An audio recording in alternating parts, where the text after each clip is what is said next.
Só passando rapidamente sobre a primeira mensagem, nós vimos que o reino de Deus, na verdade, ele significa o reinado de Jesus, né? Então, quando você ouvir falar o reino de Deus, está se referindo a um reinado de Cristo que ocorre nos nossos corações. Inclusive, eu trouxe uma definição, vou repeti-la aqui, que ela é bem clara acerca disso. Diz que o reino de Deus é algo muito sutil e menos perceptível. É um governo sobre os corações, cuja lei principal é o amor e Jesus é o soberano. Isso é reino de Deus. Então, nós vimos a questão de tempo, né? Que há uma certa confusão. As pessoas perguntam, o reino de Deus já está ou o reino de Deus ainda está por vir? E nós esclarecemos que o reino de Deus já está implantado nos nossos corações, que é este governo de Jesus, mas que o reino, de uma forma plena e absoluta, ainda virá com a volta do nosso Senhor Jesus, onde haveremos de reinar com Ele, segundo a sua palavra. Amém? Então, vai haver um reino visível, um reino permanente, e hoje já estamos com o reino implantado em nossos corações. Também falei que este era um projeto de Deus desde o começo da criação. Começa lá em Gênesis esse propósito de Deus de estar conosco, Deus dirigindo-nos, andando conosco, que era a proposta do livro de Gênesis, onde Deus passeava no jardim antes da queda humana. E aí nós vimos durante a história, falamos do tabernáculo, falamos do templo, e falamos do nosso Senhor Jesus, que é o cumprimento deste propósito maior. E eu disse que Jesus foi quem, com uma das pontas da mão, tocou o céu, e com a outra mão tocou a terra, trazendo este reino, dando possibilidade novamente deste governo de Deus sobre aqueles que querem ser governados por Jesus Cristo. Então, para você que não estava neste culto, você já tomou aí um breve resumo, que o reino de Deus não está aqui nem acolá, né? Onde está o reino de Deus? Em Jerusalém? No Monte Sião? Não, Jesus disse, o reino de Deus está em vós. É o reinado de Cristo nos nossos corações. E hoje, com a graça de Deus, eu pretendo então dar sequência, e dando sequência eu quero abordar como entramos neste reino de Deus, não é? O que Jesus falou, quais são as condições para se entrar no reino de Deus? E hoje eu vou tratar de algo muito importante para se entrar no reino de Deus. Abra comigo a sua Bíblia, por favor, no livro de Marcos, no capítulo de número 1, que é o texto que nós usamos para introduzir essa mensagem. Marcos capítulo 1, versículo 14 e 15. Diz assim a palavra do Senhor: depois que João foi preso, Jesus foi para a Galiléia proclamando as boas novas de Deus. O tempo é chegado, dizia ele, o reino de Deus está próximo. Arrependam-se e creiam nas boas novas. Curva a tua cabeça aí onde você está mesmo. Pai querido, mais uma vez, Senhor, clamamos pela tua graça e misericórdia. Que o teu Espírito Santo, Senhor, use cada palavra anunciada, pronunciada, Senhor, e dê a ela a vida necessária nos corações. Que a tua palavra, Senhor, não encontre barreiras, mas que em nome de Jesus, toda resistência, Senhor, à tua vontade caia por terra nessa oportunidade, nessa manhã, Senhor. E que verdadeiramente os corações sejam alcançados pela tua palavra e pelo teu Espírito Santo. É o que eu peço e te agradeço desde já, em nome de Jesus. Amém. Como nós vimos esse texto que acabamos de ler, começa aqui o ministério de Jesus Cristo. Quando diz aí que João foi preso, é o João Batista, o precursor de Cristo, que também veio antes a fim de preparar o caminho para a vinda do nosso Senhor Jesus Cristo. E o próprio João Batista, o precursor, tinha a mesma mensagem: arrependei-vos e sejam batizados. Arrependei-vos. E este é o primeiro ponto que eu quero abordar com a graça de Deus, sobre uma condição essencial para entrarmos no reino de Deus, que é arrependimento. Jesus então diz, olha, o tempo está cumprido, o tempo é chegado. Por que ele dizia isso? Porque o Antigo Testamento todo e os profetas vinham anunciando acerca de um tempo em que o Messias viria, de um tempo de restauração. E Jesus então traz o cumprimento dessa palavra e diz, olha, o tempo já está cumprido. Em outras palavras, ele está dizendo, eu sou aquele que viria. E então ele inicia o seu ministério falando acerca do reino de Deus. E a primeira condição que ele diz é, arrependei-vos. Arrependei-vos.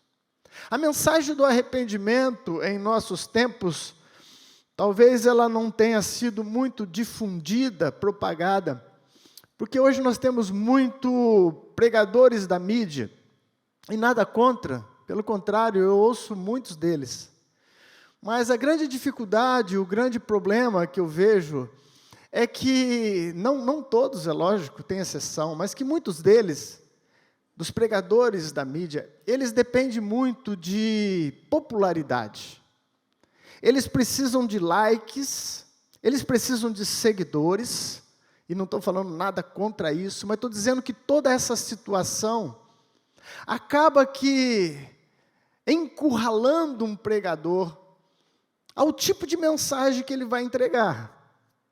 Porque se ele precisa de plateia, se ele precisa de likes, se ele precisa de seguidores, ele começa a pisar em ovos acerca do que ele pode falar ou não. Porque dependendo da mensagem anunciada, ele não terá um joinha. Dependendo da mensagem anunciada, isso não vai trazer conforto para o ouvinte. E a mensagem do arrependimento, deste confronto necessário com o pecado e a necessidade de arrependimento, pouco se ouve desses pregadores. Pouco se ouve. A maioria das mensagens são mensagens de forma positiva, não é? E muitas delas massageiam demais o nosso ego. Você pode, você é, você terá, você conquistará. E tem verdade nisso tudo, nós também ministramos sobre essa importância de valorizarmos aquilo que Deus tem feito em nossas vidas. Nós também pregamos que há sim recompensa, porque o Senhor Jesus disse que há recompensa para aqueles que são fiéis. Mas nós não podemos deixar a essência do Evangelho se perder somente em recompensas, em gratificações, e temos que em tempos, chamar a igreja para avaliação, uma autoanálise acerca da conduta que estamos tendo e da necessidade de arrependimento. Portanto, a primeira condição, e essa é anunciada em toda a Bíblia, é a condição de arrepender-se. Portanto, eu quero hoje só ficar nisso e ir com vocês para a gente entender melhor o que é arrependimento segundo as Escrituras. Primeiro ponto que eu quero ver com vocês é exatamente isso, o significado de arrependimento. Arrependimento é uma palavra grega, né, no Novo Testamento está em grego, e que ela é traduzida como metanoia. Metanoia do grego, que é a palavra que foi traduzida para arrependimento. E o que traz de significância essa palavra? Metanoia traz a ideia de uma mudança de mentalidade. E quando você tem uma mudança de mentalidade, automaticamente ela também te induz a uma significação de mudança de direção. Então, metanoia, arrependimento bíblico, quando você lê no Novo Testamento, é uma palavra usada com a intenção de que você tenha uma mudança de mente e uma mudança de direção. Por que é importante os dois estágios? Nós vamos ver já já. Porque o grande dilema é sabermos se estamos tendo um verdadeiro arrependimento. Se o arrependimento que brota no meu e no seu coração está realmente de acordo com aquilo que é arrependimento, ou que foi a intenção do escritor ao colocar metanoia, arrependimento, como uma condição de entrada no reino de Deus. Mudança de mentalidade. O arrependimento, ele sempre vai envolver e vai requerer da gente uma mudança de direção. Porque quem muda a maneira de pensar, automaticamente irá mudar a sua maneira de viver. É impossível dizermos que estamos arrependidos, segundo o princípio, o padrão bíblico, e as nossas atitudes permanecem as mesmas. Alguma coisa está acontecendo de forma equivocada. Por exemplo, quando João Batista, depois vocês conferem, lá no livro de Mateus, no capítulo 3, do verso 6 ao 8, esse mesmo João Batista que foi preso, que nós acabamos de ler, ele estava então fazendo o seu trabalho de conduzir a nação e todos que vinham até ele ao batismo nas águas. E o batismo nas águas também é o batismo de arrependimento. É até citado algumas vezes como batismo de arrependimento. E quando ele estava neste processo, deste ministério que o Senhor colocou a João Batista, várias pessoas vinham para ser batizadas. E entre elas começou a vir alguns religiosos da época, os fariseus, os saduceus. Então ele olha para eles, e isso está nesse texto que eu estou falando para vocês, e fala assim: ó raça de víboras. João Batista era bem duro nos seus discursos, né? Acho que ele não tinha muitos seguidores, e nem muito likes, né? Raça de víboras, quem vos induziu a fugir da ira vindoura? E depois ele diz para eles: deem frutos de verdadeiro arrependimento. O que João Batista estava exortando os religiosos é que eles ainda continuavam mantendo aparências. Ah não, o João Batista está proclamando o batismo, vamos para lá. Vamos também passar por este ritual. Mas eles não tinham um arrependimento sincero, porque não havia frutos de arrependimento. Não havia frutos de arrependimento. Portanto, isso não é arrependimento segundo a Bíblia. E isso João Batista inquiriu deles, e a palavra também espera da gente uma mesma atitude com relação às nossas vidas e essa posição de arrependimento. Quais são os frutos que você tem dado que demonstram o seu arrependimento? Jesus Cristo, entre tantos ensinos, ele contou certa vez uma parábola, depois você confere se quiser, está lá no livro de Lucas, no capítulo de número 15. Parábola muito conhecida nossa, que fala do filho pródigo. Não é? Um pai que tinha 2 filhos, e um dos filhos chega para o pai e fala assim: me dá a herança que me é devida, porque eu vou embora. Esse texto é maravilhoso, como ele termina, pelo menos, né? Um filho que pede a herança antes do pai morrer. Um filho que acaba de matar o pai no seu coração, né? Me dá a parte que me cabe e eu vou embora. E ele fez isso, pegou a parte da sua herança, diz o texto que foi para uma terra distante, ali gastou o que tinha, vivendo de forma dissoluta. Em outras versões, de forma promíscua, gastando com prostituição, com bebida, tudo aquilo que o dinheiro pode proporcionar em termos de prazeres carnais. Até que acabou o dinheiro. E geralmente quando acaba o dinheiro, acabam os amigos, né? Ou muitos que diziam ser amigos, né? E acaba também a oferta do pecado, que além de conduzir ao inferno, ainda tem que se pagar para isso, né? Acaba o dinheiro, não consegue mais pagar. Então aquele jovem começa a passar necessidade, diz o texto que ele começa a passar fome, e ele arruma um serviço de cuidar de porcos. Um jovem que tinha um berço abençoado, um pai fazendeiro, e agora estava cuidando de porcos, e para o povo judeu cuidar de porcos era a pior coisa que existia, porque o porco era considerado um animal imundo para eles. E diz o texto que depois de passar por esse processo, esse jovem diz assim: e caindo em si, esse é um processo de arrependimento. É o início de algo que começa a acontecer nos nossos corações antes que haja o arrependimento total. Você começa a cair em si.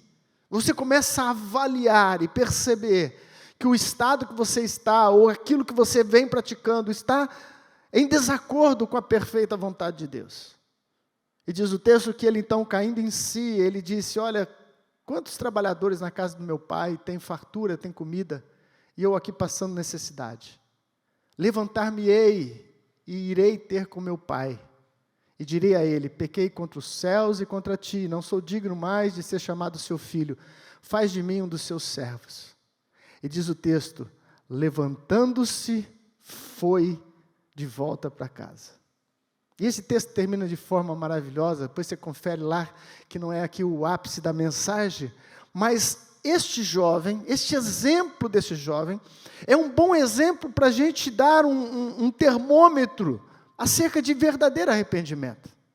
Por quê? Porque ele não teve somente um entristecer de alma. E isso que nós precisamos de separar dentro da gente. Se o que estamos sentindo é um remorso ou é um arrependimento? Judas teve remorso por trair Jesus, mas ele não teve um arrependimento. Por quê? Porque ele não voltou atrás. Diz o texto que ele se enforcou e perdeu a sua vida. Diferente de Pedro, que teve também um pecado muito sério.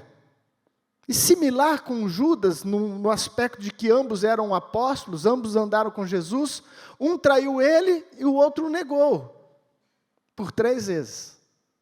Mas diz o texto que Pedro chorou amargamente, e houve um arrependimento no seu coração, tanto é que ele é restaurado, e se torna o apóstolo Pedro, o líder da igreja em Jerusalém. Então sonda, amados, os corações, para entendermos se o que há muitas vezes em nós é um remorso por ter prejudicado alguém, ou ter magoado quem você ama, ou se você está realmente num processo de arrependimento. Porque o processo de arrependimento vai querer e vai te induzir a voltar numa direção contrária. Eu vi um exemplo do Douglas Gonçalves, gosto muito daquele jovem, ele é filho do Josué Gonçalves, né? Ele tem um trabalho muito bom, Jesus Cop, trabalho voltado mais para jovens. E ele deu um exemplo que eu gostei sobre arrependimento. Ele disse assim, que o arrependimento é como se essa caixa de som fosse o seu pecado. Esse é o seu problema. Quer seja ele prostituição, quer seja ele roubo, quer seja ele adultério, algo que está completamente fora da perfeita vontade de Deus. Então está aqui o seu pecado. E nesse processo de arrependimento, não é simplesmente você parar de fazer. Porque se você parar de fazer aquilo que você estava fazendo, simplesmente, e não haver essa intenção correta do coração, você vai estar sempre perto do seu pecado. Então o pecado está ali, você parou aqui, ó, não faço mais, agora eu sou crente. Né? Não faço mais. Mas toda vez você vai olhar e o pecado está pertinho de você. Mas agora eu não posso mais. Ah, não. Agora eu não posso. Estou lembrando de uma história lá dos bispos. Agora eu não posso, né? E está aqui o seu pecado, pertinho de você. O verdadeiro arrependimento, e é isso que a Bíblia nos coloca, é você virar em direção contrária àquilo que você vivia. É uma mudança de mente, uma mudança de direção. Então, se agora você vivia essa prática, agora você vai mudar, porque você é alguém que se arrependeu, e você começa a ir em direção contrária ao seu pecado. Então, o seu pecado começou a ficar mais distante de você. E você começa uma trajetória agora exatamente ao inverso daquilo que você estava praticando. É como a história de Zaqueu, que era ladrão, e quando teve um encontro com Jesus Cristo, ele diz assim para Jesus: olha, eu vou dar metade dos meus bens aos pobres, e se defraudei alguém, eu vou restituir 4 vezes mais. Ali houve arrependimento. Não houve simplesmente remorso. Por quê? Porque ele trilhou um caminho completamente oposto ao caminho que ele praticava. Portanto, arrependimento sincero é aquele que você não somente deixa de praticar, mas caminha em direção contrária. Se você roubava, você agora passa a doar, a dar, a abençoar. Se você se prostituía, você passa agora a valorizar as pessoas como seres humanos, valorizar uma mulher como uma criação de Deus, valorizar um homem como uma criação de Deus.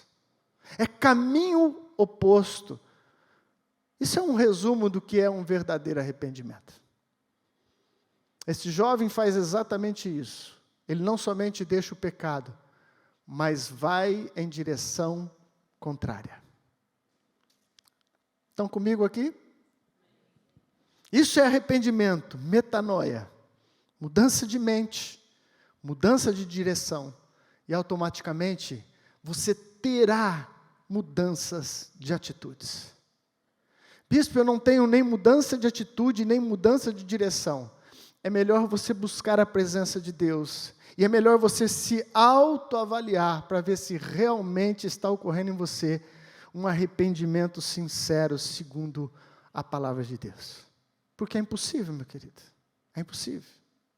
Bispo, você está querendo dizer que então uma pessoa que se arrependeu um dia, ela nunca mais incorrerá neste erro que ela praticava? Não estou dizendo que ela nunca mais incorrerá. Mas eu estou dizendo que, ainda que por algum motivo ela possa ainda cair neste pecado, isso vai ser uma exceção no seu proceder diário. Isso vai ser uma exceção na sua prática diária de vida. Mas se ela continua amarrada, presa nos mesmos pecados, não houve o processo perfeito de arrependimento. Portanto, a Bíblia nos diz que arrependimento é exatamente isso, e era disso que Jesus falava.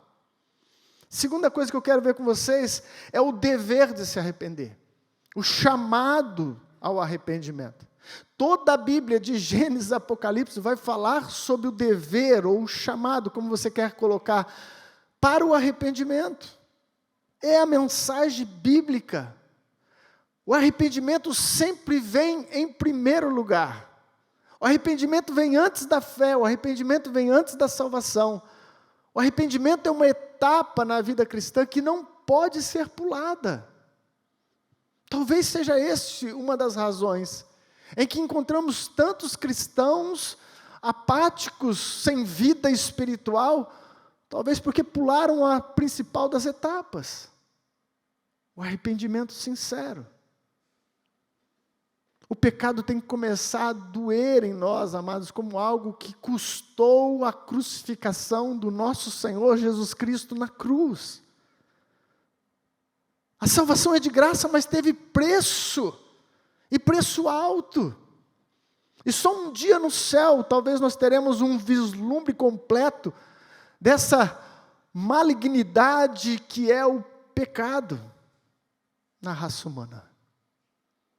Portanto, há um chamado de Deus para nos arrepender. Começa com os profetas, isso eu quero que você leia comigo, Joel capítulo 2, versículo de número 12. Vai ser projetado ali. O apelo dos profetas chamando ao arrependimento. Em quase todos os profetas do Antigo Testamento você vai encontrar expressões semelhantes. Joel capítulo 2, versículo de número 12, já está lá na tela para você. Agora, porém, declara o Senhor, voltem-se para mim de todo o coração, com jejum, lamento e pranto. Arrependimento também é voltar-se para Deus. Olha, se arrependam. Como é que eu faço então para demonstrar isso? Volta para a casa do Pai. Volta para os braços do seu Senhor, do seu Criador. Isaías falou sobre arrependimento, Malaquias falou sobre arrependimento, depois entramos no Novo Testamento, quase todas as mensagens de Jesus incluíam a necessidade de arrependimento, arrepender-se, como nós lemos em Marcos. Ele diz, o reino de Deus está próximo, arrependam-se. E aí então entramos na era apostólica, e é interessante citarmos textos dos livros de Atos e da era apostólica, para sabermos se os apóstolos também tinham a mesma mensagem. E encontramos, por exemplo, no livro de Atos, capítulo 17, versículo de número 30, a mesma mensagem sobre arrependimento. Atos 17, versículo de número 30. Diz assim, no passado Deus não levou em conta essa ignorância, mas agora ordena que todos, em todo lugar, se arrependam. Ordena que todos, em todo lugar se arrependam. A mensagem do arrependimento continuou com os apóstolos, com a igreja primitiva, com os implantadores do reino de Deus nos primeiros séculos. E quando você vai lendo a Bíblia, chega em Apocalipse, até em Apocalipse a mensagem continua reforçada. Quando você vê a carta às igrejas, lá quase todas as igrejas receberam a mesma exortação: arrependam-se. A igreja de Éfeso, de Esmirna, e quase todas, acho que só uma ali, não há o apelo de arrependimento. Todas continuam com essa exigência, com essa ordem, com esse chamado de Deus: arrependam-se. Arrependam-se. Sem o processo do arrependimento, é impossível entrarmos no reino de Deus. É impossível entrarmos no reino de Deus. Mas eu quero mostrar para você os benefícios, pelo menos 3 deles eu destaquei, daqueles que realmente abrem o coração e se deixam moldar por Deus e se arrependem dos seus pecados. Quais são os resultados que você pode ter na sua vida? Vá lá comigo, quem quiser abrir Provérbios capítulo 28. Provérbios capítulo 28, versículo de número 13.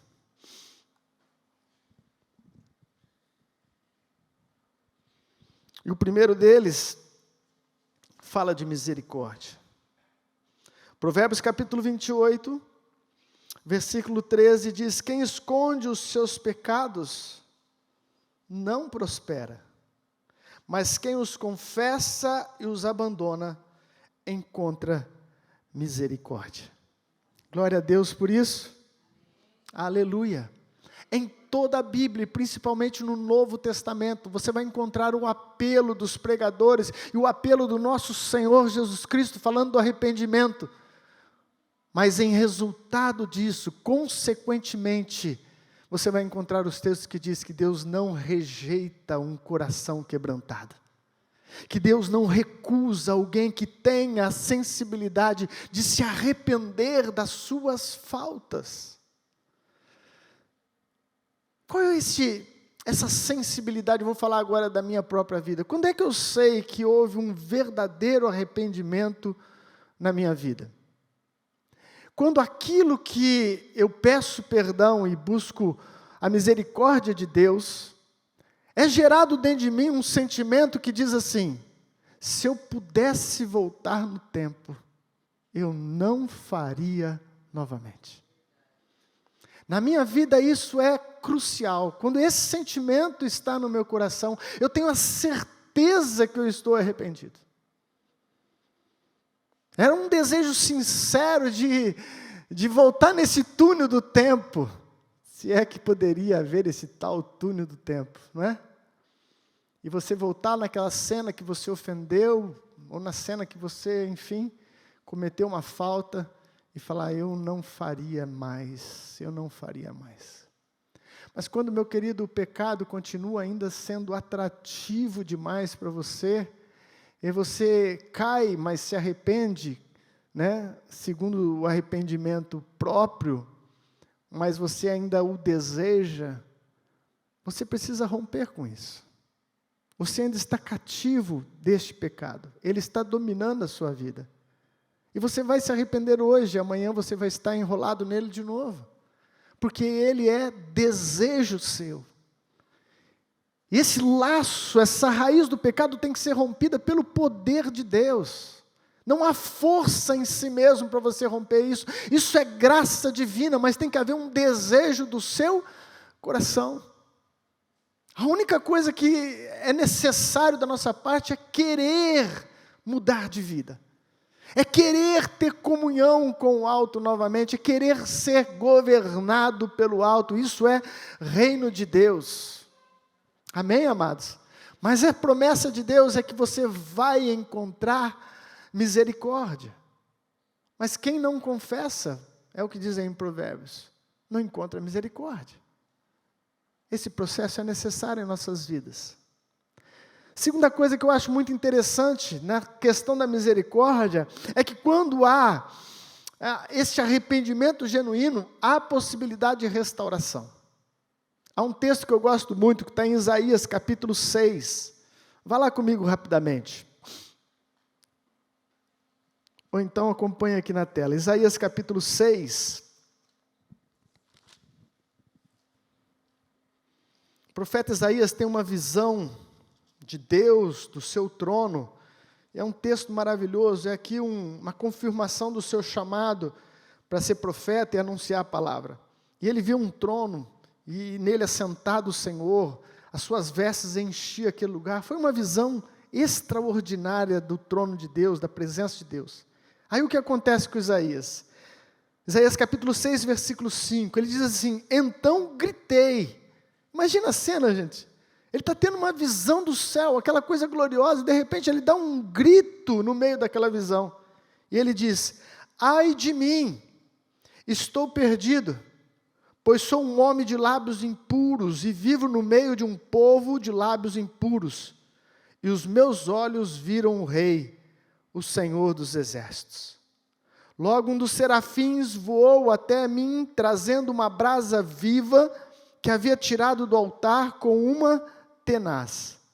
Com ela ele tocou a minha boca e disse: veja, isso tocou os seus lábios, por isso a sua culpa será removida e o seu pecado será perdoado. Que cena maravilhosa, mas também instrutiva para a minha vida e para a sua.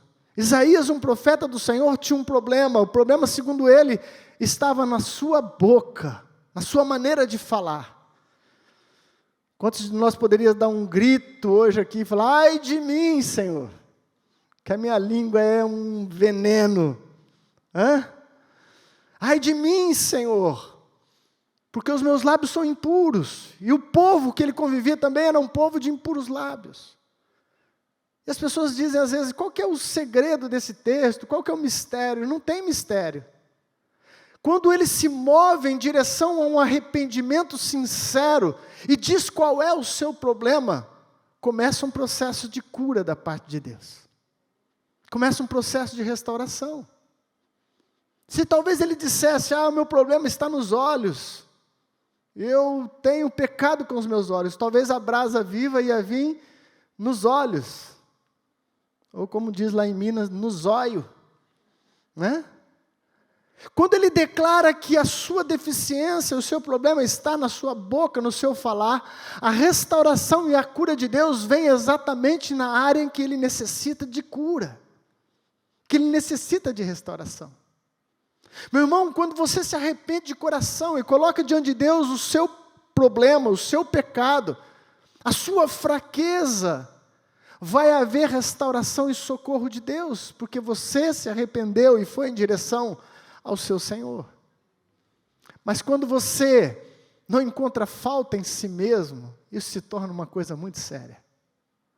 Isso se torna um problema muito grave.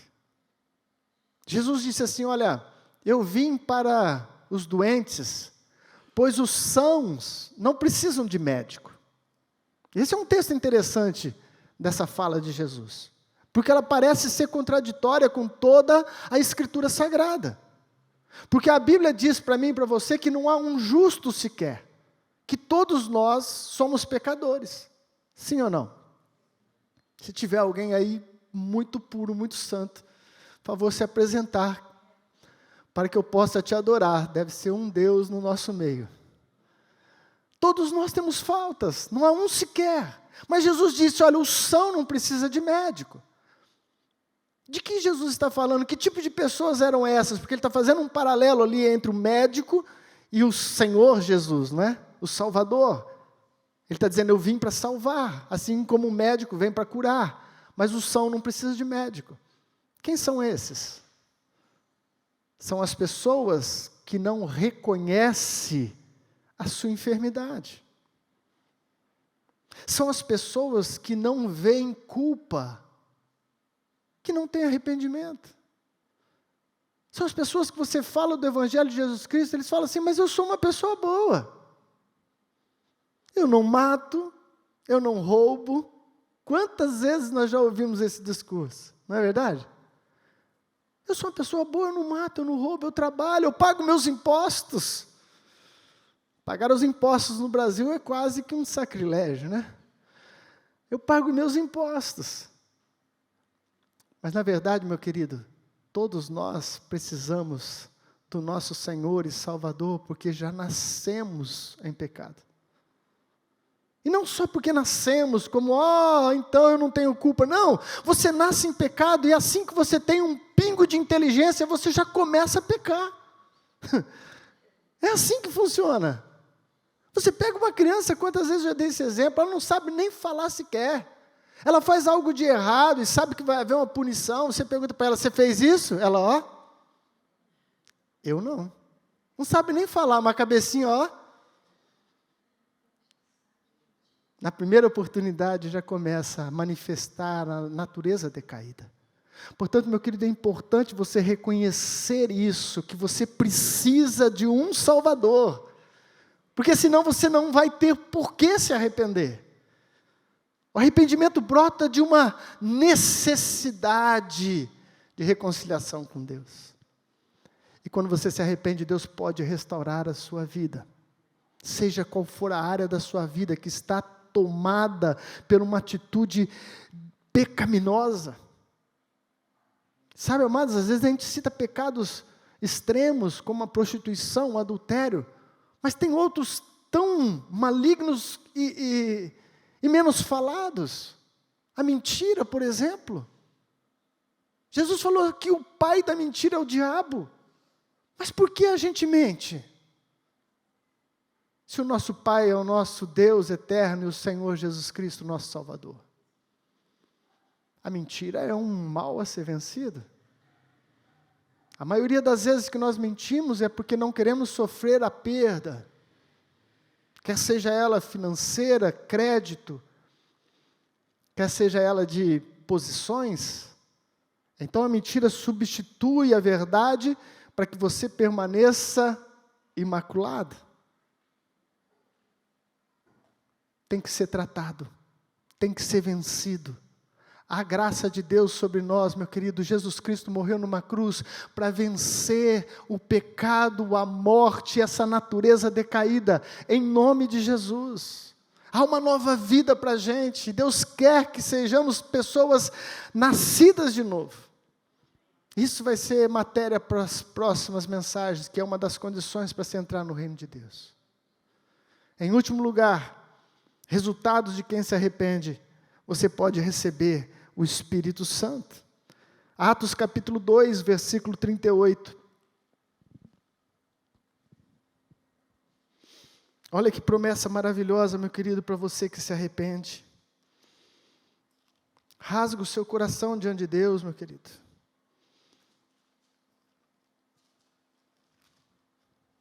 Atos capítulo 2, versículo de número 38.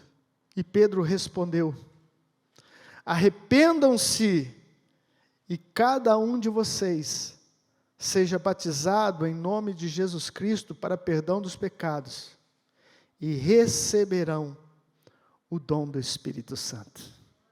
Aleluia. Promessa para a gente que não quer andar de mão dada mais com o pecado. Promessa para a gente que quer o reino de Deus estabelecido na sua vida. O que é o reino de Deus? O senhorio de Jesus sobre os nossos corações. O senhorio do Rei dos Reis e Senhor dos Senhores. Há uma promessa do dom do Espírito. O que é o dom do Espírito, senão a entrada no reino? O senhorio de Cristo. Quem é cheio do Espírito está no reino. Está debaixo do governo de Jesus Cristo, é governado pelo alto. Este é o propósito de Deus para a igreja, este é o propósito de Deus para a minha vida e para a sua. Mas nós não chegaremos lá, se nós pularmos a etapa do arrependimento, que é a inicial de todo o processo de conversão. De todo o processo de conversão. Eu te desafio nessa oportunidade, a refletir sobre a sua própria vida, a refletir sobre as suas atitudes, sobre o seu dia a dia, e o que ainda tem instigado a sua alma, Eu quero te desafiar a se arrepender, a confessar diante de Deus, e experimentar uma restauração em todas as áreas da sua vida. Em nome de Jesus Cristo. Amém? Vamos ficar de pé. Nós vamos estar orando.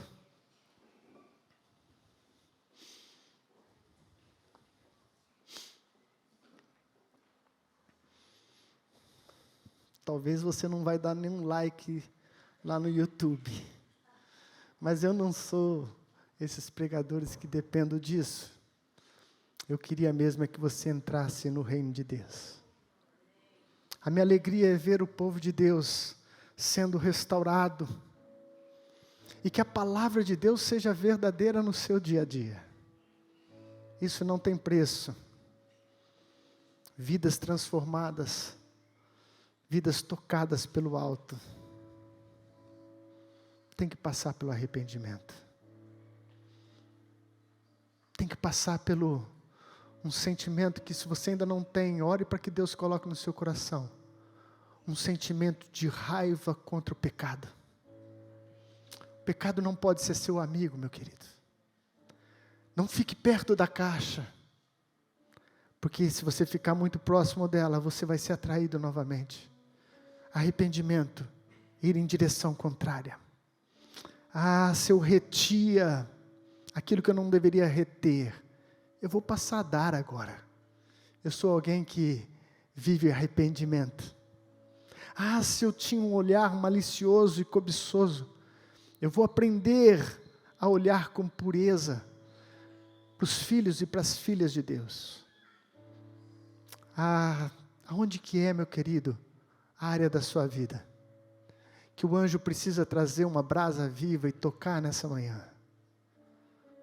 Eu creio. Nós vamos adorar a Deus, e eu não vou te chamar para vir à frente, porque talvez você vai ficar constrangido e vai achar que todo mundo vai saber que você precisa de arrependimento. Mas aí, onde você está agora, é possível ser tocado. Aleluia! A nova vida de Deus está à disposição para você. Experimente esse nascer do Espírito. Aleluia! Vamos adorar o Senhor.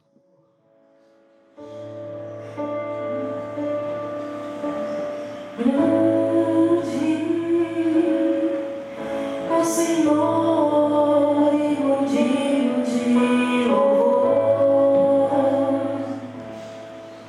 na cidade do nosso Deus, seu santo monte, a alegria de toda a terra.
Quero orar com vocês.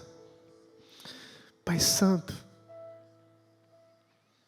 se o nosso pecado custou a cruz e a morte do Deus encarnado, para que houvesse cura e restauração, eu declaro, Senhor, nessa oportunidade, eu não quero andar com o pecado. Eu não quero me aliançar com o pecado. Eu não quero comungar com o pecado, Deus. Em o nome de Jesus Cristo, eu me arrependo e coloco, Senhor, a minha vida diante da Tua presença. Porque aquilo que te causou ferida, não vai ser o meu prazer, Senhor. Eu declaro em o nome de Jesus Cristo que o meu prazer é te agradar, é te amar, é voltar para Ti, Senhor. Pois arrependimento é voltar-se para Deus. Dê força para este homem, Senhor, dê força para essa mulher, que ainda vive numa gaiola, Senhor, voando, Senhor, somente centímetros e milímetros, preso, Senhor, nos seus atos pecaminosos. Que nessa manhã haja intervenção de Deus na sua vida. Que nessa manhã haja sobrenatural de Deus sobre a sua vida. O laço que te prende vai ser rompido em o nome de Jesus Cristo. E o poder sarador que há no Teu nome, e o poder curador que há no Teu nome, e a salvação que há somente no Teu nome, vem agora sobre ele, vem agora sobre ela, vem agora sobre este Senhor que deseja com sinceridade romper e se arrepender em o nome de Jesus Cristo. Amém. Aleluia. Eu creio nisso. Eu creio nisso. Aquilo que é impossível para os homens, é possível para Deus. Eu creio na restauração e no poder do Evangelho de Jesus Cristo. Recebe em nome de Jesus. Que o grande amor de Deus Pai, a graça do nosso Senhor Jesus Cristo e a doce presença do Espírito Santo esteja conosco e com todo o povo de Deus, hoje e para sempre. Amém. Deus abençoe a sua vida. Aleluia!